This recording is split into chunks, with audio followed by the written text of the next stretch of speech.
English படம் கூட ராத்திரில போய் ஆம்பளைங்க பார்த்துட்டு வராங்க. அப்படியெல்லாம் இந்த காலம்லாம் இருக்கு. இப்ப அப்படி கிடையாது, டிவிலேயே போட்டுருவீங்க. அப்புறம் எல்லாம் பார்த்து கெட்டு போவாம என்ன ஆகும்? அப்ப தாத்தா வந்து நிறைய இங்கிலீஷ் படம் பாத்துருக்காரு. அது அப்ப அவங்க பாத்துக்கிட்டாங்க, நமக்கு தேவையில்ல. இப்ப வந்து நம்ம இப்படிதான் இப்ப வாழ்க்கைன்னும் போது இப்ப பிள்ளைங்களுக்கு எப்படி தெரியுமா, இது இப்ப அதுங்க வந்து நல்லதை எடுத்துக்காது, இந்த கட்டத்தை தான் எடுத்துக்கும் இப்ப பிள்ளைங்க.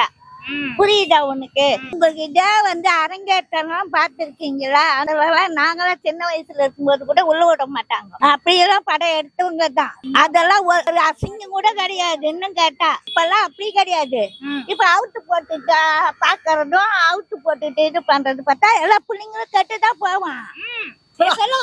சம்பாதிக்கலாம், அநியாயமா சம்பாதிக்க. ஆம்பளை மேலே தப்பு சமைக்க கூடாது. ஆம்பளைங்க முழுசா போட்டுட்டு பொட்டச்சிதான் அரைக்கு ஒரு போட்டு ஆடுறாங்க.